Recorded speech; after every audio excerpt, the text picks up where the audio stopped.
भित्र गोप्य कोठामा भेट्दै गरेको मैले भेटेको छु, मैले देखेको छु। बाहिर निक्लिँदाखेरि मैले ती मान्छेहरू केपी शर्मा ओलीलाई भारतीय दूतावासका मान्छेहरूले गोप्य रूपमा भेट्या, उनका घरमा भेटेको कुरा मैले देखेको छु।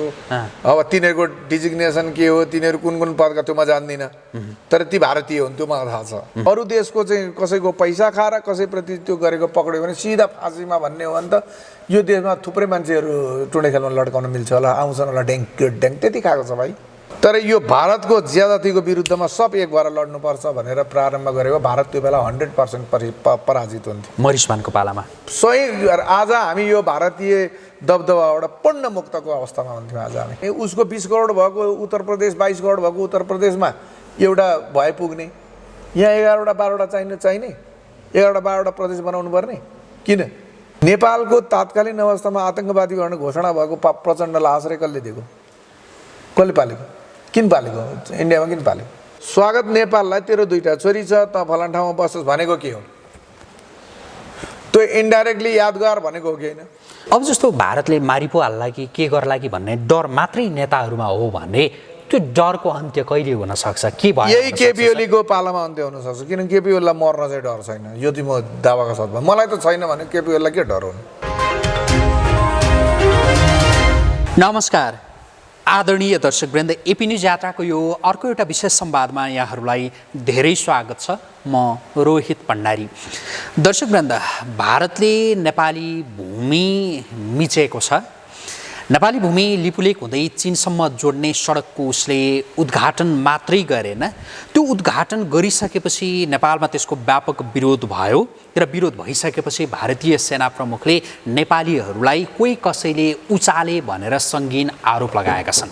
वास्तवमा भारतले यो हदसम्म हेप्ने त्यो आधार कसरी तयार भयो होला? हामी नेपालीहरू कहाँ कहाँ कहिले कहिले चुक्यौँ ताकि भारतले हाम्रो देशको भूमि मिच्यो र हामीहरूलाई अरू कसैले उचालेको भनेर भन्यो। हामी विशेष गरी यसैमा केन्द्रित रहेर आज कुराकानी गर्दैछौँ र यसका लागि यति बेला हामीसँग हुनुहुन्छ आदरणीय व्यक्तित्व अर्जुन प्रसाई। स्वागत छ सेनालाई।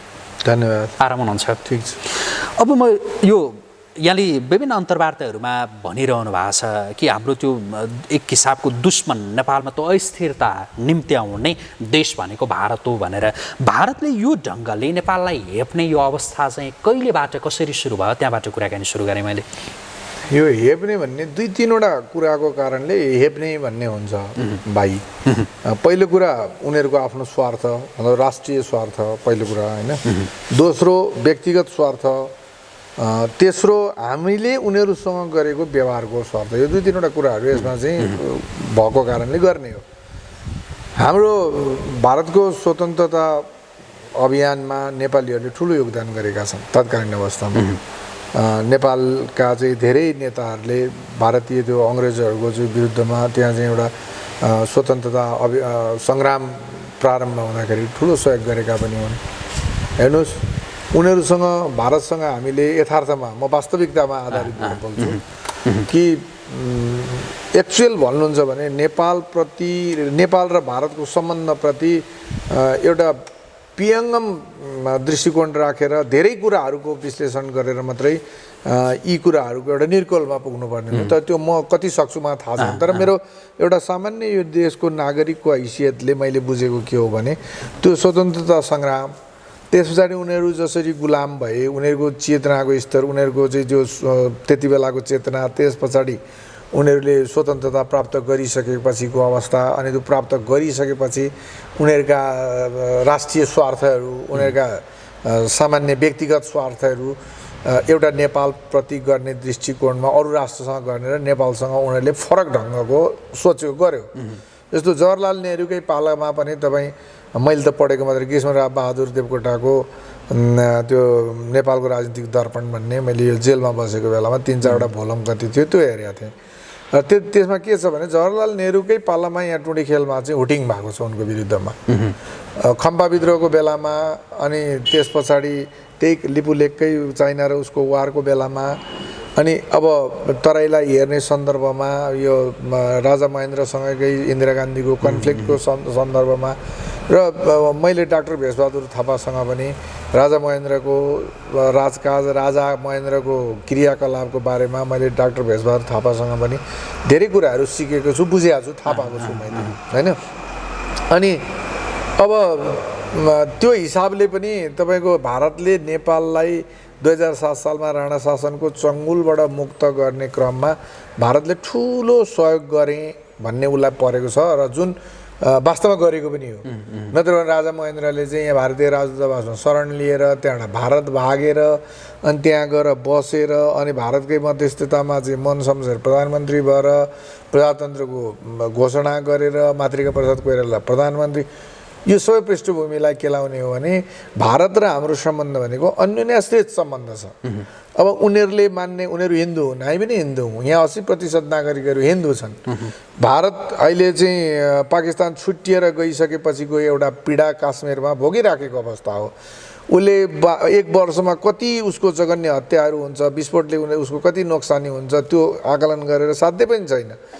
नेपालको यो खुला सिमानाको कारणले गर्दाखेरि उसको राष्ट्रिय स्वार्थमा चासो अवश्य हुन्छ, हुनु पनि पर्छ, स्वाभाविक हो। यी सारा विषयहरूमा भारतले खोजेको एउटा विषय हुनसक्छ।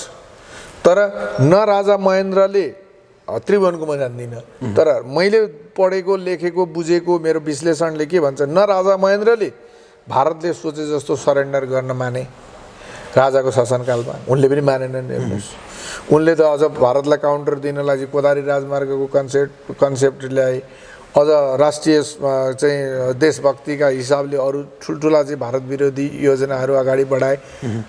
यी सारा कुराले गर्दाखेरि राजा महेन्द्रले भारतले सोचे जस्तो काम गरेन। स्वतन्त्र राष्ट्रको स्वतन्त्र हैसियत भएको राजाको अथवा सार्वभौम देशको सार्वभौम सत्ता सम्पन्न राष्ट्रको प्रमुखको हैसियतले उनले कुरा गरे, त्यो पनि मन पराएन। तर एक्चुअल भारतले सोचेको चाहिँ के थियो भन्दा भुटानको आजको जे स्थिति हो, नेपाल पनि त्यही भएर मेरो चाहिँ सुरक्षा छाताभित्र बस्नुपर्छ भनेर उसले ठानेको थियो, त्यो सम्भव भएन, उसले गरेन। त्यस पछाडि राजा महेन्द्रको हत्या के अरे मृत्यु शङ्कास्पद मृत्यु छ, त्यो स्वाभाविक मृत्यु छैन मैले थाहा पाएसम्म। त्यस पछाडि गएर तपाईँको राजा वीरेन्द्र आए। राजा वीरेन्द्रको पालामा पनि निकै ठुलो भारतले प्रयत्न गर्यो। अब त्यो त दरबारियाहरूले केही कुराहरू लेखेपछि दरबारमा बसेकाहरूले त्यो कुरा बाहिर ल्याइदिएदेखि सजिलो पनि हुन्थ्यो, त्यो ल्याउँदैनन् अथवा ल्याएछन् भने हेरौँला। तर राजा वीरेन्द्र पनि तत्कालीन प्रधानमन्त्रीसँग लडाइँ नै गरेर बसे। राजीव गान्धीसँग राजा वीरेन्द्रको एउटा द्वन्द्वको कहानी छ, निकै ठुलो कहानी छ। अनि अब त्यो कारणले गर्दाखेरि राजाको राज संस्थाको पालामा पनि भारतप्रति नेपाल उदार भएन, भारतले खोजेको चिज नेपालले दिएन भन्ने भारतलाई परेको छ। त्यस पछाडि उसले बिस्तारै भारतमा के अरे नेपालमा भएका राजा विरोधी शक्तिहरूलाई उचालेको देखिन्छ, फन्डिङ गरेको देखिन्छ, पैसा दिएको देखिन्छ, होइन, पालेको देखिन्छ, विभिन्न कार्यक्रम बनाइदिएको देखिन्छ। दिल्ली दौडा तपाईँ हेर्नुहुन्छ कति हुन्थ्यो, कसरी भएको छ दिल्ली दौडा, केही पर्के गुड्डुडु कुदेर जाने, तपाईँको मलाई मन्त्री बनाइदेऊ, मलाई प्रधानमन्त्री बनाइदेऊ, आखिर सबै भारतले नै यो सबै सारा चिज खेल गर्थ्यो। त्यस पछाडि 2046 सालको जनआन्दोलन, 47 सालको संविधान, त्यसमा प्रत्यक्ष भारतको भूमिका देखियो। त्यसले पनि भारतलाई सन्तुष्टि दिन सकेन। फेरि तपाईँको गिरिजाप्रसाद कोइरालाले मध्यावधिको चुनाव ल्याइसकेपछि अब भारतले के ठानेको थियो, सायद बहुमत आउँछ भन्ने ठानेको थियो अथवा आउँदैन, के थियो उसको, त्यहाँ पनि अस्थिरता फेरि सिर्जना गरायो भारतले। त्यो अस्थिरता सिर्जना भयो। मनमोहनको सरकारको पालामा फेरि भारतले हस्तक्षेपकारी अथवा सरकारलाई आफ्नो चाहिँ हातमा नचाउने प्रयत्न गर्यो। मनमोहन मानेनन्, उनको बहिर्गमन भयो, मध्यावधि क्यान्सिल भयो। त्यस पछाडि यो देशमा दुर्भाग्यको प्रारम्भ भयो। जनताहरूलाई सुत्केरी भत्ता, खाजा खर्च, पनि के खर्च, तपाईँको चाहिँ सब भुरे टाकुरे। 2 वर्ष अगाडि 23 सूर्यबहादुर थापा महाको पञ्चे थियो, महाको राष्ट्र के भन्छ प्रजातन्त्र विरोधी थियो, लोकतन्त्र विरोधी थियो। त्यत्रो छिन्ताङ काण्ड, तपाईँको खोकु छिन्ताङमा त्यत्रा मान्छे मार्दाखेरि चाहिँ सूर्यबहादुर थापाले मारेको मैले जेलभित्रै भेटेको थिएँ। त्यति बेलाका चाहिँ खोकु छिन्ताङ काण्डका नक्कुमा भेटेका थिएँ। ती सारा मान्छेलाई पञ्चाएर सूर्यबहादुर थापा प्रधानमन्त्री, सूर्यबहादुर थापा पछाडि लोकेन्द्र बहादुर प्रधानमन्त्री। यो सब नौटङ्कीको प्रारम्भका पछाडि मेरो विश्लेषण हो भारतको हात छ। भारतको कठपुतली भएर बसे त्यति बेलाका यी शासकहरू। यता यिनीहरूलाई नाङ्गे झार बनाइदिने काम भारतले गर्यो। अर्कोतिर तपाईँको माओवादी प्रचण्डलाई उकासेर चाहिँ ल अब तँलाई त गोलीगट्टा आदि इत्यादि सबै म दिन्छु सुरु गर भनेर भनेको विशेष गरी जस्तो महेन्द्र र वीरेन्द्र होइन ले जुन खालको अडान उहाँहरूले लिनुभएको थियो त्यति बेला त्यसबाट बिच्कियो भारत ताकि यिनीहरूलाई देखाइदिन्छु भन्ने ढङ्गले नेपालमा दलहरूलाई एक हिसाबको त्यो फन्डिङ गर्न थाल्यो। मजाले एकदम सही नि एकदम टोटल्ली। तैँले मैले भनेको मान्दैनस् भने ल हेर तँलाई म सत्ताबाट विस्थापित गर्छु भनेर उसले राज संस्थालाई चुनौती दियो। अन्ततोगत्वा ऊ यहाँ फन्डिङ गर्न थाल्यो, रको यहाँ एक्टिभिटिजहरू बढ्यो, सारा चिजहरू बढ्यो, गर्दै गयो। अब हामी अभावग्रस्त मान्छे, हामी पैसा देख्ने बित्तिकै लोभ भएका मान्छे, कस्ता त बिक्छन् भने मान्छेहरू बिके। अब भूमिगत कालमा साह्रै दुःखको जिन्दगी बिताएका थिए यिनीहरूले पनि, यिनीहरू त्यसका पछाडि लागे। 2046 सालको संविधान के अरे आन्दोलनको पृष्ठभूमि तयार गरिदिने काम पनि मेरो विचारमा भारतले गरेको हो। त्यो काङ्ग्रेस र एमालेलाई मिलाउने काम पनि भारतले गरेको न देख्नै सक्दैन त्यो हेर्नुहोस्, देख्नै नसक्ने है। त्यसैले त्यस्तो बेलामा पनि त्यो हठात मिलेको होइन, त्यो भारतले मिलाइदिएको थियो, त्यो राजाको विरुद्धमा थियो। म अलिकति पछाडि फर्किन चाहेँ। राणा शासनको अन्त्य, प्रजातन्त्रको स्थापना होइन, त्यो सँगसँगै तत्कालीन राजा महेन्द्रले जुन पञ्चायती व्यवस्था जो सुरु गर्नुभयो नि त्यति बेला भारतसँगको एक खालको टक्करको एउटा परिणाम थियो होला या के थियो होला यसका विषयमा त्यो चाहिँ थिएन। तर त्यहाँ मैले पढेको आधारमा मैले त्यति बेलाको त्यो उसको आधारमा चाहिँ के थियो भने साना साना कुराहरूमा बिपी कोइरालाले राजदरबार, राज संस्था, राजाको परिवार, राजालाई गनेको देखिँदैन, नगनेकै होइन होइन। अझ एउटा त केसम्म थियो भने 1 लाख रुपियाँ कम्पाउन्ड वाल ढल्यो, दरबारको कम्पाउन्ड वाल ढल्यो। त्यो कम्पाउन्ड वाल ढलाउनलाई चाहिँ दरबारबाट चिठी गयो अर्थ मन्त्रालयमा है।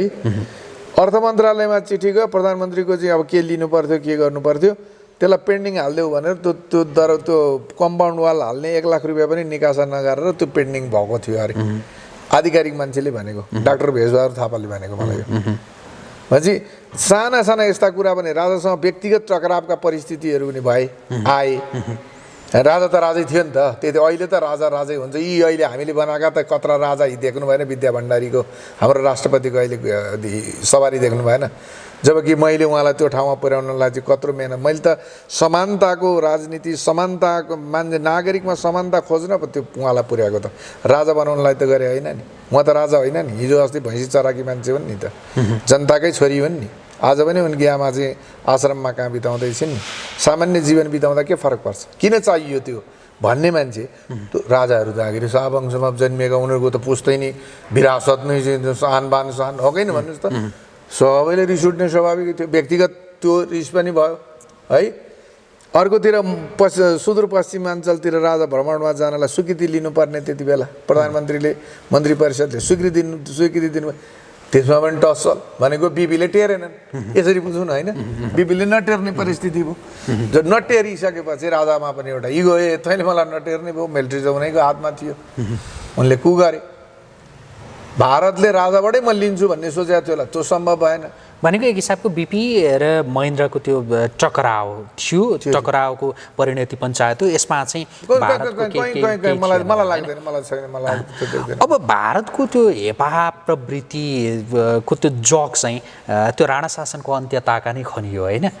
यहाँको भनाइ राणा शासनको अन्त्यका लागि जग जो खनियो त्यो नै भारतको त्यहाँदेखि सुरु भयो र त्यसको उच्चतम बिन्दु अहिलेको पछिल्लो यो घटना होइन। अहिले भन्दा पनि त्यो जति बेला तपाईँको मरिचमानले डु अर डाई भन्ने एउटा हुन्छ नि, आउँछ नि, कि मर्छु कि गर्छु भन्ने हुन्छ नि।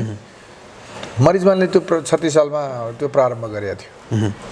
त्यति बेला यदि यो मुलुकको हित चाहेर, हुन त म त्यति बेला मरिचमानको विरोधी नै भएँ होइन, पञ्चायत विरोधी मान्छे नै भएँ। तर म आज भन्छु यदि त्यो मरिचमान र तात्कालीन सत्ता वीरेन्द्रको नेतृत्वको सरकारलाई 36 सालमा यो आन्दोलन निक्लिएर परास्त गर्नुको सट्टा यदि त्यति बेला त्यो देश त्यो मरिजमान र चाहिँ वीरेन्द्रले लिएको अडानलाई यो देशका हरेक नागरिक हरेक यी सबै दल आजका यी सबैले गरिदिएर हाम्रो आन्तरिक लडाइँ हामीले आफै लड्छौँ, तर यो भारतको ज्यादतीको विरुद्धमा सब एक भएर लड्नुपर्छ भनेर प्रारम्भ गरेको भारत त्यो बेला 100% पराजित हुन्थ्यो मरिसमानको पालामा। सही। आज हामी यो भारतीय दबदबाबाट पूर्ण मुक्तको अवस्थामा हुन्थ्यौँ। आज हाम्रो दुर्भाग्य त्यहीँबाट सुरु।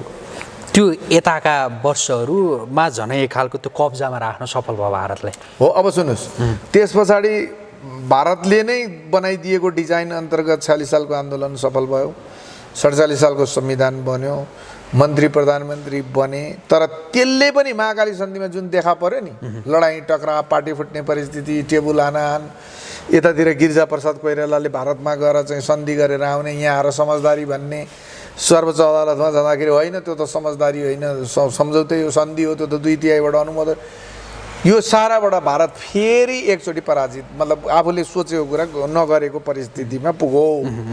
अब उसले अझ धेरै फन्डिङ गर्यो। अब चाहिँ निर्णायक युद्ध नै प्रारम्भ गर्नुपर्छ भनेर उसले यहाँको सबै व्यवस्था, डिएसपी कहाँ राख्ने, इन्सपेक्टर कहाँ राख्ने, सिडिओ कहाँ राख्ने, कसलाई कहाँ त्यो के फुदुङ भन्ने चाहिँ जर्नलको चाहिँ त्यो केबी राणाले, केबी रोकाले दिएको छ होइन, हेर्नु भएको छ होइन, त्यो फुदुङसँग तपाईँहरू किन जानुहुन्न सोध्नलाई?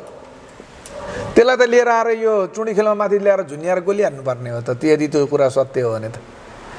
सेनाको देशको रक्षा गर्न बसेको मान्छे, जर्नल जस्तो पदमा बसेको मान्छेले तपाईँको चाहिँ माओवादी त्यत्रो चाहिँ आतङ्ककारी आतङ्कवादी हो भनेर राज्यले चाहिँ घोषणा गरेको अवस्थामा सहयोग गर्न मिल्छ?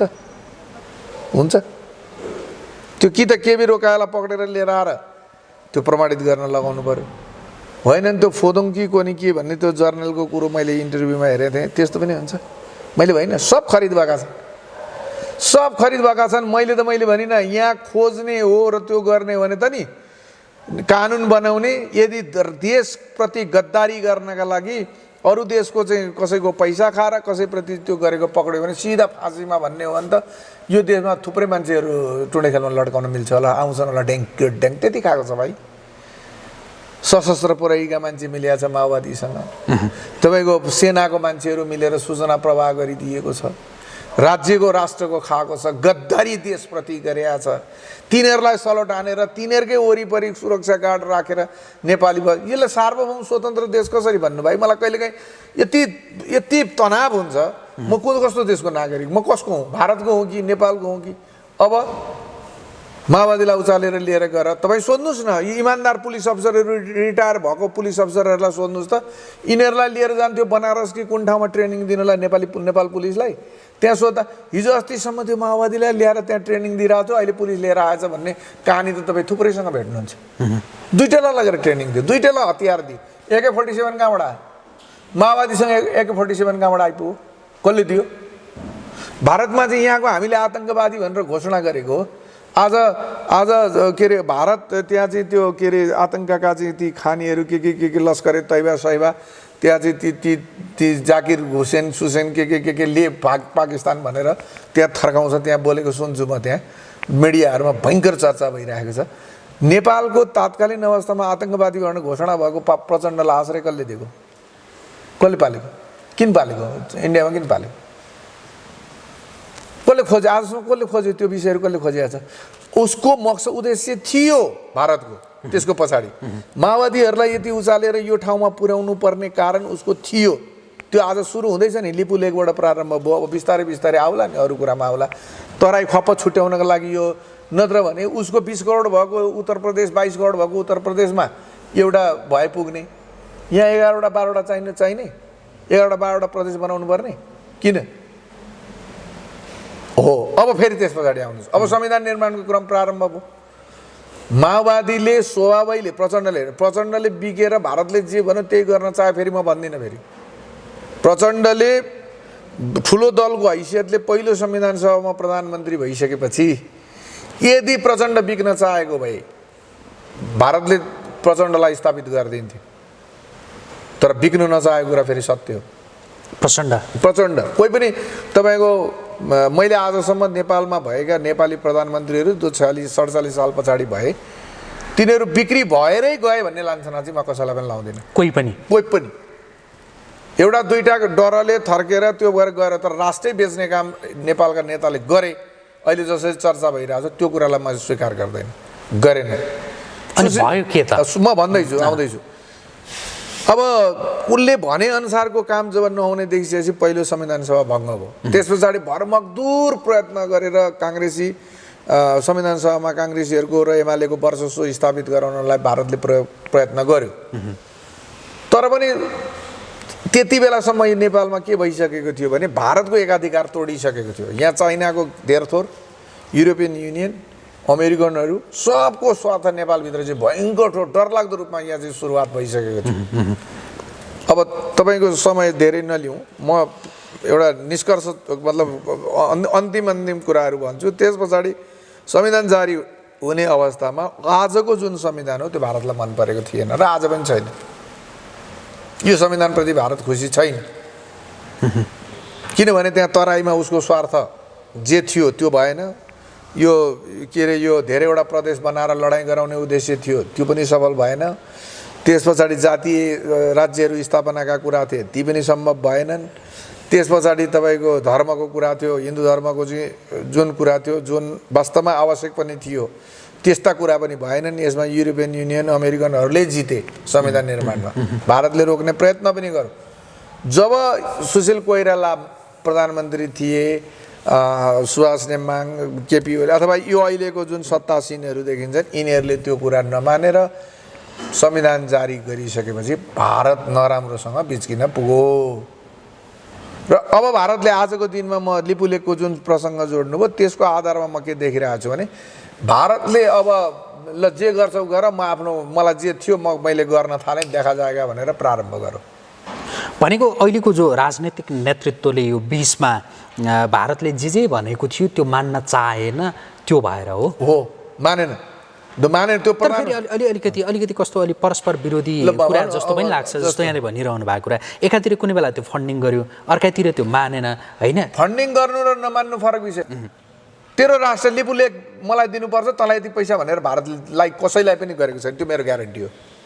कसले गर्न सक्छ यार त्यो कुरा? मर्ने जिन्दगी हो, कसले गर्न? भनेपछि नेताहरू बिके भन्ने जो गलत कुरा हो, गलत हो। त्यो आवेशमा म पनि भन्छु, तिमीहरूले गद्दारी गर्यौ, तिमीहरूले देश बेच्यौ भन्नु त स्वाभाविक हो, भन्छु नि, भन्ने कुरा हो। कोसी सम्झौता भएको छ। त्यसो भए नि सर, जस्तो यो राजनीतिक नेतृत्वले त्यो डह्रोसँग किन खुट्टा टेक्न सक्दैन? हाम्रो परिवेश कस्तो छ? तपाईँले हिजो के अरे कुरमाने कालो बना भन्ने एउटा गाउँको सामन्तका अगाडि गरिबहरू के गर्थे, कसरी गर्थे? तपाईँले गएर त्यसलाई चाहिँ तिमीलाई 100 रुपियाँ दिएर 1000 को कागज गराउँदा किन बोलेनौ भने जस्तै कुरा हो। किन बोलेन होला? स्टालिनले भन्थ्यो अरे क्या, के अरे कसैले भनेको स्टालिन बोल्दा बोल्दै सभामा अब सबै पोलिट ब्युरोको सदस्यहरू बसेको ठाउँमा मैले यो गरेँ, त्यो गरेँ, यसो गरेँ, उसो गरेँ भन्नेपछि एकजनाले विरोध गर्यो है।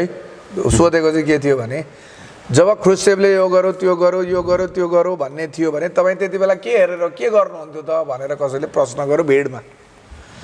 पछाडि कहाँबाट आवाज आयो देख्न त देखाएको थियो होला, तर स्टालिनले सोध्यो, यो आवाज, यो प्रश्न सोध्ने को हो यो प्रश्न सोध्ने, कसले गरेको हो भनेर 8-10 चोटि 5-7 मिनट कुरेर भन्दा पनि आवाज कसैले मैले भन्न आँट गरेन है। अनि स्टालिनले के भन्नु अरे, हो म पनि यही गर्थेँ भनेर भनेको मतलब बोली कि मारिदिइहाल्ने, सटक दिउँ चुपचाप। भनेको नेताहरूलाई त्यो डर छैन त। के गर्न सक्छ भारतले ताकि के गरेको छ भनौँ न? जस्तो एकैछिन मदन भण्डारीको मृत्यु कसरी भयो? आजसम्म त्यो मृत्युका बारेमा अनुसन्धान किन गरिएन? नेपालबाट हुँदैन थियो भने बाहिरबाट स्पटिहरू राम्रो अनुसन्धानकर्ताहरू बोलाएर त्यो गर्न जरुरी थियो कि थिएन?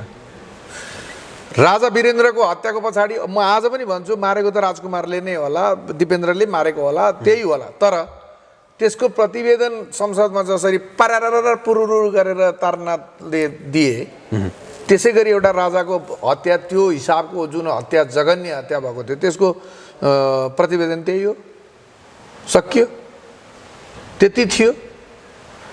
अनि तपाईँको के अरे प्रचण्डले आफैले भनेको छ माइक्रो म्यानेजमेन्टको तहमा त नगइदिनुहोस् भनेर, त्यो भने के हो? हेर्नुहोस् यो जगजाहेर दुनियाँले देख्ने कुरो छ। आज ल तपाईँ पत्रकार, स्वागत नेपाललाई तेरो 2टा छोरी छ, त फलान ठाउँमा बस्छस् भनेको के हो? त्यो इन्डाइरेक्टली यादगार भनेको हो कि होइन? भनेको जस्तो भारतले मारिबो हाल्ला कि भन्ने डरका कारणले नेताहरूले डर खुट्टा नटेके। 1 घन्टामा मारिदिन्छ, 1 घन्टामा। त्यसो भए अब जस्तो भारतले मारिपो हाल्ला कि के गर्ला कि भन्ने डर मात्रै नेताहरूमा हो भने त्यो डरको अन्त्य कहिले हुन सक्छ? के भयो? यही केपी ओलीको पालामा अन्त्य हुन सक्छ, किनकि केपी ओलीलाई मर्न चाहिँ डर छैन। यो चाहिँ म दावाका साथमा, मलाई त छैन भने केपी ओलीलाई के डर हुनु? म त स्वस्थ छु, सबै चिजले छु, मलाई सत्ता चाहिएको छैन, मलाई भत्ता चाहिएको छैन, मलाई कोही मिलाउनु छैन कि त्यही पनि राष्ट्रिय स्वाधीनताका लागि मर्न म तयार छु भन्छु भने केपी ओलीलाई केले सक्छ? र केपी ओलीले आजका दिन यो 3 वर्षको अवधिलाई तपाईँको चाहिँ एउटा यस्तो केपी ओली 3 वर्षको केपी ओली समय बनाएर दीर्घजीवी भएर सदाका लागि चाहिँ बाँच्न चाहने उता ठडिएको केपी ओलीको शालिक जुग जुगसम्म बाटो हिँड्नेले सलोट हानेको हेर्न चाहँदैन भने यो मुलुकै किन चाहियो त?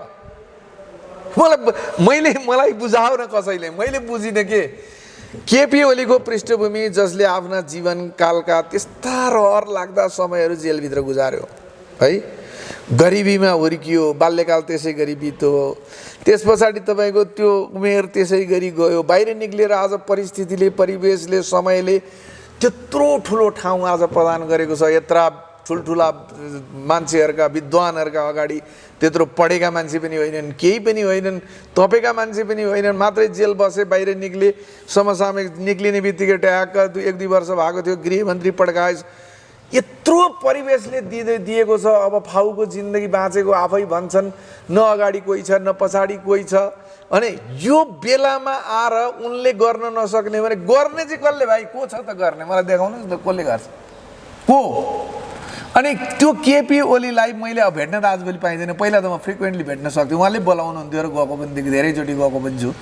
अब भन्नुहोस्, मलाई एकचोटि केपी ओलीलाई नै भेटेर यो कुरा मन छ। उहाँले सार्वजनिक राष्ट्रका लागि सम्बोधन गर्ने, लिपुलेखको सन्दर्भ भनेको यो यो यो यो यो जस्तो भूषण दाहाललाई दिएको इन्टरभ्यूमा उहाँले भन्नुभएको छ नि, म मेरो सरकार नाकाबन्दी लगाउनु र मेरो सरकार हटाउनुको पछाडिका कारणहरू थिए होला नि त, यिनै कारण पनि जोडिएका थिए होला नि त भन्नुभएको छ होइन? सार्वजनिक गर्नुहोस् न, डङ्की के फरक पर्छ? आफ्नो देश र जनतालाई विश्वास गर्नुहोस्।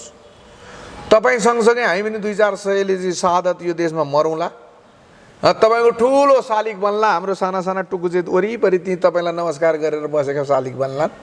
गर्नुहोस् न। उहाँले पनि गर्नु भएन भने कसैले पनि गर्दैन। लेखेर राख्नुहोस्, गर्ने कि त भारतसँग मिलेर हात जोडेर बिन्ती बाउ गरेर भारतका अरू कुरा पुरा गरिदिएर लिपुलेख फिर्ता ल्याउलान्।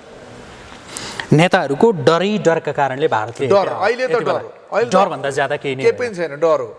र त्यो डरको अन्त्य केपी शर्मा ओलीले मात्रै गर्न सक्नुहुन्छ आजको दिन? मलाई त्यस्तो लाग्छ। मलाई लाग्ने कुरा भनेको चाहिँ केही तपाईँले सङ्केतहरू देख्नु भएको छ ताकि त्यो केपी शर्मा ओलीले भारतसँग सिधा जुझ्न सक्ने होइन, आँखामा आँखा जुदाएर कुरा गर्न सक्ने यस्ता केही आधारहरू तपाईँले देख्नु भएको छ? केपी ओलीको स्वभाव मैले जति चिनेको छु, आँखामा आँखा जुदाएर बोल्न सक्ने त हैसियत राख्छन् उनले। त्यस्ता केही घटनाहरू, उदाहरणहरू? अब पार्टीगतै रूपमा पनि उनले जब प्रचण्ड एउटा यस्तो डरलाग्दो जङ्गली मान्छे चाहिँ बाहिर सहरमा चाहिँ बाहिर निक्लिएपछि प्रचण्डलाई टक्कर दिने, तात्कालीन त्यति बेलाको वाइसिएललाई टक्कर दिने र यो चाहिँ उनीहरूको त्यो जुन एउटा के थियो नि त्यति बेला चाहिँ एकदम के नगरौँ भन्ने चाहिँ त्यो हान्ने राँगोको जस्तो चाहिँ परिवेश अवस्था, त्यसलाई नियन्त्रण गर्न त केपी ओलीको साहसलाई त सलामै गर्नुपर्छ नि भाइ। त्यस आधारमा भारतसँग जुझ्न सक्छन् भन्ने कुरा? त्यो मात्रै होइन, मलाई उनको अहिले उनले व्यक्तिगत स्वार्थ राख्नुपर्ने कुनै कारण देख्दिनँ कि म मेरो आफ्नो। तपाईँले त देख्नुहुन्न, तर छ या छैन त्यो उहाँले जान्ने कुरा हो होइन? अहिलेसम्म हेर्दाखेरि चाहिँ त्यस्ता स्वार्थहरू केही राखे जस्तो लाग्छ कि लाग्दैन? तपाईँ एउटा कुरामा विश्वस्त हुनुहोस् कि त निकै ठुलो लडाइँकै परिस्थिति निर्माण हुन्छ यो देशमा, भारतसँग टक्कर केपी ओलीले लिन्छन्। ल यो मेरो अन्तरात्मा बोल्छ, उनले टक्कर लिन्छन्। कुन ढङ्गले अगाडि बढ्ला त? उनले सायद चाइनासँग सहकार्य गर्लान्, अमेरिकासँग सहकार्य गर्लान्, अरू देशहरूसँग गर्लान्, र यो भारतको मिचा प्रवृत्तिको विरुद्धमा प्रमाणहरू जुटाउलान् उनले यत्तिकै यो चिज भारतसँग सरेन्डर गरेर चाहिँ छोड्दैनन्। तर फेरि कतिपयले के पनि भनिरहेछन् हुन त उहाँका विरोधीहरू हुन सक्लान् या के हो यहाँको अध्ययनले के भन्छ ताकि केपी शर्मा ओली कुनै बेला भारतबाट नै त्यो एक खालको प्रश्नसँग भन्दा त्यो ब्याकअप फेरि म तपाईँलाई भन्दैछु एकछिन मलाई एउटा कुरा त्यो भएर त्यो ब्याकअप जो थियो भनेर भनिन्छ नि त्यो पुरै बिर्सिने अवस्था मलाई एउटा यति मात्रै बताइदिनुहोस् नेपालमा आजसम्म भएका प्रधानमन्त्रीहरू मरिचमान बाहेकका प्रधानमन्त्रीहरू भारतलाई साष्टाङ्ग प्रणाम दण्डवत नगरिकन भएका को चाहिँ थियो मलाई एकचोटि भनिदिनुहोस् अनि त्यसको बारेमा कुरा मैले पनि त्यही भएर त म भनिरहेको छु ताकि अरूले सक्दैनन् केपी शर्मा ओलीले चाहिँ सक्छन् भन्ने के त त्यही स्वार्थ मात्रै उनलाई सुन्नुहोस् उनको फाउको जिन्दगी हो पार्टीले घेराबन्दी गर्यो सायद इन्डियाकै इसारामा मलाई हटाउन खोजिएको अहिले मैले मेरो आफ्नो विश्लेषण मलाई केही साथीहरूले प्रश्न पनि गरेका छन् अहिले अस्ति बोलेको कुरामा कि केपी ओलीको समर्थन हो तपाईँ भनेर गरेका छन् म केपी ओलीको समर्थन होइन केपी ओलीले अहिले गर्दै गरेका सरकारी काम कारबाहीप्रति म सन्तुष्ट पनि छैन तर भारतसँगको सन्दर्भका विषयलाई लिएर र आजको 2 वर्ष पुगिसकेपछि केपी ओलीलाई जुन हठात त्यो दुईटै कारण देखाएर हटाउन खोजिँदैछ त्यो मात्रै कारण होइन यसमा भारत संलग्न छ मलाई त्यस्तो लाग्छ के यही अडान लिन्छन् भारतसँग सिधा सिधा उनले भारतको डर हो भारतको डर त भारतलाई भनेको यति बेला हटाउन खोज्ने के त भारतको नोकर भएर केपी ओली बस्दैन यो ग्यारेन्टी हो भारतको एसम्यान भएर केपी ओली बस्दैन अघि तपाईँले भन्नुभयो मरिचमान सिंह बाहेकका कुनै प्रधानमन्त्री छन् थिए भनेर जो भन्नुभयो नि होइन अब कोही पनि तपाईँले भने जस्तो अरू कोही पनि थिएनन् होइनन् र केपी शर्मा पनि ओली पनि होइनन् भने कुनै बेला चाहिँ केपी शर्मा ओलीलाई स्थापित गराउनका लागि भारतले नै 100% के विषयमा भन्नुहोस् त ताकि के कुरा त्यस्ता उदाहरणहरू घटनाहरू के छन् सुन्नुहोस् न उनी गृहमन्त्री भए सम्पर्कमा भयो होला म तपाईँलाई भन्दैछु उनको घरमा म भेट्न जाँदाखेरि के अरे भारतीय एम्बेसीबाट उनलाई 4-5 जना भित्र गोप्य कोठामा भेट्दै गरेको मैले भेटेको छु मैले देखेको छु बाहिर निक्लिँदाखेरि मैले ती मान्छे केपी शर्मा ओलीलाई भारतीय दूतावासका मान्छेहरूले गोप्य रूपमा भेट्या उनका घरमा भेटेको कुरा मैले देखेको छु अब तिनीहरूको डिजिग्नेसन के हो तिनीहरू कुन पदका त्यो म जान्दिनँ तर ती भारतीय हुन् त्यो मलाई थाहा छ म त्यति बेलामा उनीहरूको त्यो कुराहरू म थाहा पाउँछु अनि त्यो मैले देखेको छु अब त्यति बेला चाहिँ भारतको सहयोग नलिकन राजा हटाउन सम्भवै थिएन होइन भारतले यदि नाकाबन्दी लगायत राजा हटाउने कुरामा सेनालाई र इभन पुलिसलाई समेत यदि निर्देशन भारतले नगरेको भएदेखि राजा ज्ञानेन्द्रले त्यति सजिलै ऋषि धमलाको त्यो चाहिँ त्यो के अरे बेइज्जतीपूर्ण क्रियाकलापका अगाडि आफू निक्लिएर शिर निहुर्याएर हिँड्नु शाहवंशको छोराले हुँदैन थियो पर्दैन थियो त्यो पर्यो त्यो देखियो हाम्रो आँखा अगाडि देखेको कुरा हो त्यो राजाले त्यत्रो अपमान बोक्नुपर्ने के जरुरी थियो जुन देशको राजा इतिहास बोकेको राजा विरासतवाला राजा निक्लिएर जाँदाखेरि पनि म यो देश छोडेर जान्न म यही जनताको सेवामा यही जनताको लोकको हितमा म जान्छु भनेर निक्लिएर गएको होइन अनि मलाई नि के भनेको थियो भने राजाले स्विट्जरल्यान्डमा राखेको पैसा मात्रै नेपालमा ल्याउने हो भने नेपाल कहाँबाट कहाँ पुग्छ कोही के रहेछ र अब एकैछिन जस्तो भारतसँग जुझ्नका लागि तत्काल प्रधानमन्त्री केपी शर्मा ओलीले कस्ता कदमहरू चाल्न आवश्यक छ सल्लाहका रूपमा मलाई पहिलो कुरा त उनले सल्लाह लिँदै होलान् यसमा चिनिया सल्लाह महत्त्वपूर्ण हुनसक्छ किनभने त्यो त्रिदेशीय चाहिँ बिन्दु सीमाको ठाउँ हो र अहिले भारतीय जर्नलले मतलब प्रधान सेनापतिले भन्दा पनि के भन्छ कसैको उक्साहटमा भनेको छ कसैको उक्साहट भनेको कि त अमेरिकाको हुनु पर्यो कि युएई अथवा शक्ति राष्ट्रहरूको हुनु पर्यो र खास गरिकन त उनले लक्षित गरेको मान्छे भने 80% भन्दा बढी त चाइना नै हो किनभने चाइना र इन्डियाको त आज होइन धेरै अगाडिदेखि नै यो सीमा र उसले अर्को कुरा पनि गरेको छ डोकलामलाई समेत जोडेर ल्याएको छ यो सिक्किमको उतातिरको डोकलाम त्यहाँ भएको उनीहरूको 1.5 वर्ष अगाडिको जुन त्यो घम्सा घम्सीको परिस्थितिलाई समेत यहाँ जोडेर ल्याएको परिस्थिति छ त्यसैले म के भन्छु भने केपी ओलीलाई मेरो विनम्र अनुरोध के हो भने हिम्मत गर्नुहोस् तपाईले आज गरेको क्रियाकलापको रिजल्ट परिणाम भनेको भोलिको सन्ततिले भोग्ला तर हामीले आजभन्दा अगाडि जे भोग्यौँ त्योभन्दा खराब परिणति हुन सक्दैन अब हामीले त्यति भोगिसक्यौँ भारत हाम्रो लागि अभिशापै हो यदि हामीले अपराध गरेका छौँ तपाईहरुबाट गल्ती भएको छ भने एकचोटि बसेर तपाईको समकक्षी के अरे मोदीसँग कुराकानी गर्नुस् होइन भने यदि भारत सधैँ हामीलाई यसै गरी हेपेर बस्ने हाम्रो सेना विकास निर्माणका काम गर्ने राष्ट्रपतिका तुल ओछ्याउनलाई हिँड्ने राष्ट्रपतिका छोराछोरीका जुत्ता चप्पल बोकेर हिँड्ने छाता उडाइदिने अनि त्यही विदेशबाट आएका चाहिँ विदेशी पाहुनाहरूलाई चाहिँ सलो ठोकेर त्यहाँ राष्ट्रिय गानको डङ्कु मात्रै गर्ने भने त्यो काम हामी गर्न सक्छौँ, सेनाले गर्नु पर्दैन। त्यो डङ्कु गर्ने काम यहाँ ब्रास ब्यान्डहरू छन् नि तिनीहरूले पनि गर्न सक्छन्, त्यो जरुरी छैन। यदि त्यही हिसाबले जाने भने चाइनाको छाता पनि, चाइनाको सुरक्षाको छाता पनि भुटानलाई भारतले राखे जस्तो ठोक, केही फरक पर्दैन। राख चाइनाले हाम्रो सुरक्षाको प्रत्याभूति गरिदियोस्, हामी चाइनालाई के गर्न सक्छौँ त्यो गर्ने कुराको प्रण गर। अब यसै भएन उसै भएन तर नडराउ केपी ओली, म त सिधा कुरा यही भन्ने हो। भोलिको दिनमा फेरि चाइनाको त्यो एक हिसाबको शरण पर्दाखेरि जसरी आज भारतले हेपेको छ नि, फेरि भोलि चाइनाले हेप्दै हामी फेरि भारततिर जाउँला, फेरि भारतलाई गएर भनौँ ल फेरि हामीलाई त तैँले भन्दा बढी सुन न, कहिले यता कहिले उता गर्दा न यताको न उताको आज झनै सुन्नुहोस् न, आज के छ चेपिने अवस्था, आज के छ त भन्नुहोस् न त। हामीले त्यो अवस्था चाहिँ होला कि नहोला भन्नुहोस् त, कहिले यता कहिले उता कहिले उता गर्दा भइरहेको छ त, त्यही त्यो विकल्प हुन सक्छ र भनेर भइरहेको छ। जस्तो सुन्नुहोस्, योभन्दा बाहेक अरू कुनै विकल्प हुन सक्लान् कि नसक्लान्? विकल्प त एउटै विकल्प हो, त्यो भनेको तपाईँ राष्ट्रिय यो लिपु लेकको सन्दर्भमा, अहिले कालापानीको सन्दर्भमा एउटा राष्ट्रिय बहस, राष्ट्रिय लिडरहरू, त्यसमा चाहिँ भुपू राजा पनि हुन सक्छन् दस्तावेजका आधारमा, राजा हिजोका राजासहित सबैलाई बोलाएर एउटा राष्ट्रिय दृष्टिकोणको निर्माण गर्नुहोस्। त्यसमा कोही पनि पछाडि पर्न मिल्दैन। मधेसी दलहरू हाम्रो राष्ट्रिय सीमा रेखाको उसमा चाहिँ यदि सुस्पष्ट भएर बाहिर आउन सक्दैनन् भने उनीहरूसँग कसरी हाम्रो घरभित्रै देशभित्रै लड्नुपर्छ हामीले पनि प्रारम्भ गर्छौँ। सर्वदलीय बैठकहरू त भएको छन् तर सर्वपक्षीय हुनु पर्यो। पूर्व राजा ज्ञानेन्द्र शाह समेत देशभक्त सबै, मैले टुडी खेलमा गर्ने नि, खुल्ला ठाउँमा गर्ने नि भाइ, किन लुकाउनु भने लुकाउनु किन? मैले पनि देख्न त्यहाँ मैले पनि गएर हेरेर मेरा नेताहरूको अभिव्यक्तिले चाहिँ सला मैले पनि वाह गर्ने परिस्थिति आउनु पर्दैन। एउटा यदि हाम्रै देशले अडान लिने हो भने अब हाम्रा देशका सबै नागरिक, हाम्रा चाहिँ युवाहरूलाई कमसेकम 2-2.5 वर्षको सेल्फ गनको चाहिँ ट्रेनिङ दिनुपर्छ।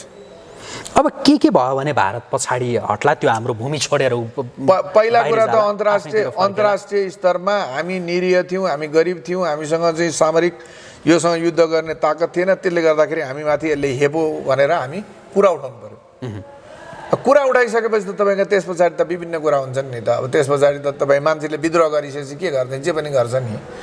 म खोला बोर्डर छ यहाँबाट चाहिँ छातीमा बमसम बाँधेर गएर पड्काउन थालौँला, अहिले के गर्दैछन् त्यो त नागरिक, देशभक्त नागरिकहरूले आफूले अन्याय भएको महसुस गरेर न्याय पाउनलाई के गर्न सक्छ त्यो त गर्छ नि भाइ, गर्ला, त्यस पछाडिको कुरा हो। जस्तो यति बेला सेनाले चाहिँ, नेपाली सेनाले यो विषयमा खास बोलेको छैन है, बोल्छ अरे त उपयुक्त समयमा। उपयुक्त समय भनेको छ, मैले भनेको त्यो उपयुक्त समय अब कहिलेलाई चाहिँ उपयुक्त समय? मेरो हिसाबले सोध्नुहुन्छ भने त्यो उपयुक्त समय भनेको नेपालको सन्दर्भ, आजको दिनको सन्दर्भमा जब सरकारले दृष्टिकोण बनाउँछ अनि बन्ने हो। सरकारले भनौँ न प्रधानमन्त्रीको तहबाट खास कुरा नआइकन यो विषयमा सेनाले नबोलेको राम्रो हो। बोल्नै सक्दैन भने कसै सेनाले यदि कस्तो कुरा गर्नुहुन्छ तपाईँहरू, फेरि बच्चा जस्तो कुरो गर्नुहुन्छ। सेनाले कसरी जवाब दिनुहोस्? अहिले प्रधानमन्त्रीले त्यहाँ भारतमा त भारतीय सेना सरकारले भनेर गरेको, त्यहाँ मोदीले भने 100% सार्वजनिक रूपमा भने या खुसुक्क भने होला होइन, उनीहरूको त अब विभिन्न हिसाबले पाकिस्तानको सन्दर्भमा पनि बोल्न लगाउँछन्। मैले त्यसै गरी भनेको यहाँको सेनाले, यहाँको सेनालाई पनि होइन, भारत सुन न, जस्तो भारतीय सेना प्रमुखले त्यो ढङ्गले बोलिसकेपछि यहाँ प्रधानमन्त्री या राष्ट्रपतिको तहबाट तिमी बोल भनेर अगाडि सार्न सकिन्छ, तर त्यो सार्न खोज्दैनन्। या हामी कमजोर छौँ नि त। तपाईँले गाउँको सामन्तसँग एउटा गरिबले लडाइँ लड्दा सामन्तले हर्के तैँले खोज्या थिइस् तँलाई देखाऊ भन्यो भने आइज देखाउँछु भन्ने ताकत राख्छ त्यो सामान्य हर्केले? यति बेला सेना नबोलेकै ठिक त्यसो भयो होइन, सरकारले निर्णय नगरे बोल्नै सक्दैन। बोल्यो भने त तपाईँको यो आजको परिस्थिति, अहिलेको यो स्थिति हेरेर त म त यिनीहरूलाई त च्यापच्याप समातेर लगेर जेलमा, अहिले म सेनाधिपति प्रधान सेनापति भए त म लगेर घप्रा गोरु हालेर म आफै थालिहाल्थेँ नि गर्नलाई। देश पहिलो हो नि, गर्न चाहिँ मिल्छ तर सक्दैन। कसरी सक्छ भने गर्न चाहे अन्तर्राष्ट्रिय परिस्थितिले अब कसले सक्छ, कसको ताकत कसले गर्ने भने पहिलाको जस्तो जमाना होइन अहिले। यो यस्तो ग्लोबलाइजेसनले यस्तो बन्धनमा बानिदियो हेर्नुहोस् है। यो देशको कति पर्सेन्ट चाहिँ अहिले मैले सुनेको तपाईँको टाउगाउँ 36-37 हजार कति लोन पुगेको छ अरे होइन। तपाईँले गर्नु त होला तर ती भोलि लोन दिने मान्छेले च्यापिँदैन। हामी परनिर्भरको एउटा प्रिन्सिपल एउटा पढ्नुपर्छ, परनिर्भरताको सिद्धान्त। हामी यति परालम्बी भयौँ, यति परनिर्भर भयौँ, हामी आफ्नै निर्णय गर्न सक्ने ताकत नै छैन बाबु। समाधानको कुरा गर्दाखेरि चाहिँ यति बेला सर्वपक्षीय त्यो बैठक राष्ट्रिय एकता निर्माण गर्न है, त्यो सर्वपक्षीय हुनु पर्यो, सर्वपक्षीय बैठक या के भन्ने त्यो हुनु पर्यो। त्यसपछि त्यहाँबाट जे कुरा आउँछ त्यो अनुसार अगाडि बढ्नु पर्यो सरकार। होइन, त्यहाँ जे कुरा आउँछ होइन, सबैको एउटै धारणा बनाउनु पर्यो एउटै कुरामा। अरू लडाइँ गर, राजा गद्दी पाउनलाई लडाइँ गर, काङ्ग्रेस फेरि पुनर्सत्तामा जान लडाइँ गर, जे सबैका आफ्ना स्वार्थहरू छन्। तर लिपुको सन्दर्भमा, सुस्ताको सन्दर्भमा, राष्ट्रिय सीमाको सन्दर्भमा, राष्ट्रिय हितलाई चाहिँ राष्ट्रिय हितको सन्दर्भमा सर्वोपरि, त्योभन्दा बाहेक अन्त तिमीहरू फेरि आफ्नो स्वतन्त्र गर। तर जम्मा जम्मी त्यो विषयमा चाहिँ एउटै धारणा। हामी 3 करोड नागरिक मर्न सक्छौँ, हामी मार्न पनि सक्छौँ। हाम्रो रगत यो कोशी, गण्डकी, कर्णाली, महाकालीसम्म सारा हाम्रो रगतले खोलो बग्न पनि सक्छ। तर हामी लिपु लेक छोड्दैनौँ, कुनै हालतमा पनि हामी लिपु छोड्दैनौँ। हाम्रो सीमारेखाको रक्षा गर्न नसक्ने हाम्रो कुनै अर्थ पनि छैन। त्यसैले हामी सबै खाले गर्छौँ। ल यो दिन यति दिनभित्र तिमी वार्ता गर्छौ भने गर्ने, वार्ता गर्दैनौ भने हामी अरू विकल्पहरू हाम्रो लागि खुला छन् भन्ने। त्यस पछाडि तपाईँ अन्तर्राष्ट्रिय अदालत जाने हो कि युएनको चाहिँ सुरक्षा काउन्सिल अथवा त्यहाँ कहाँ जाने हो कि अथवा तपाईँ चाइनामा गएर चाहिँ ल मेरो लड्ने सामर्थ्य त छैन भाइ। भुटानको यत्रो सानो टापु जस्तो देश, त्यहाँका नागरिकले हामीलाई थर्काएको अहिले देखिहाल्नु भयो। हामीले हेरे यहाँबाट फिर्ता हुने नेपाली नसकेर अहिले अमेरिका, युरोप कहाँ कहाँ लगेर चाहिँ अर्काको देशमा भाँडा मोलेर बसिया छन्। आफ्नो देश छोडेर गएको देख्नु भएको छ। मैले त नसक्ने भएँ। त्यसैले भुटान भारतको सुरक्षा छाताभित्र बस्नुहुन्छ भने हामीले यो भारतको ज्यादतीको विरुद्धमा चाइनाको छाताभित्र बस्न हामीले हुन्छ। के फरक पर्दैन, विकल्प त्यही नै हो। अब केही लागेन भने त्योभन्दा बाहेक छैन। कि त अब समर्पण, आत्मसमर्पण गरेर तिमीसँग ल लिपु लेक तिम्रो स्वार्थ थियो, त्यहाँ सामरिक महत्त्व थियो, व्यापारिक महत्त्व थियो, तिमीले लग्यौ। अब हामीले लड्न सकेनौँ, जुझ्न सकेनौँ। हिजोका दिनमा तिमीले ठुलो रसद पानी हामीलाई खुवाएका छौ, हामीलाई दिएका छौ, खाममा हालेर दिएका छौ, कुनै बेला हामी भोकभोकै हुँदा दिएका छौ, कस्टडीमा हामीलाई चाहिँ सरकार राजाले राख्दाखेरि दिएका छौ। तिम्रो यो गुणको कुनै भार तिरेर म चाहिँ उन्मुक्ति पाउन सक्ने अवस्थामा छैन प्रभु। त्यसैले अब के गर्छौ त? देश हाम्रो हातमा आयो, जिम्मा लिनु परेको छ, देश बनाउनु परेको छ, ठुल्ठुलो कुरा गरियो। हिजो यत्रो मान्छे मारेको छ, अब अपराधी भएर मर्न सकिँदैन। कृपा गरेर राधिकापुरको बाटो खोलिदेऊ। यो बङ्गलादेशबाट चाहिँ त्यहाँ जाने चाहिँ 22 किलोमिटर जुन बाटो छ काँकडभिट्टाबाट त्यहाँ पुग्न छोटो बाटो, त्यति हामीलाई देऊ, सम्झौता गरौँ, लिपु लैजाऊ, यतातिर देऊ। एउटा त्यो हुनसक्छ। अर्को यता संविधान संशोधन, हिन्दू राष्ट्र के छन् नि उसका, त्यो दिन्छौँ प्रभु। अब अस्ति प्रधानमन्त्रीले भनेको थिए क्या, त्यहाँको भाडा वार्षिक रूपमा यति देऊ, भाडा दिन त पाइन्छ नि भनेको छ नि, होइन? भाडा देऊ। के अरू त ती विभिन्न आइहाल्छन् नि, ती त धेरै कुरा नभए सानातिना प्रयासले यो उसले फर्काउँदैन भनौँ न। त्यो जुन कब्जा गरेको छ यही अवस्थामा नै राख्छ। तपाईँ के कुरा गर्नुहुन्छ हौ? भारत आज संसारभरिका चाहिँ टप 10 कन्ट्रीहरूभित्र पर्दैन? छैटौँ देशमा पर्छ होला, सामरिक, आर्थिक सबै। त्यो भएर टेर्दैन। किन टेर्ने उसले?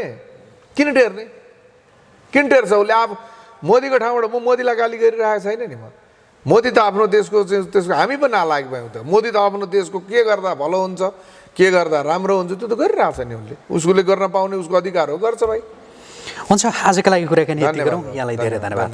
हस्, हामी कुराकानी गर्दैथ्यौँ आदरणीय व्यक्तित्व अर्जुन प्रसाईसँग। उहाँसँगको कुराकानीसँगै एपी न्युज यात्राको आजको विशेष संवाद हामी यहीँ सक्छौँ।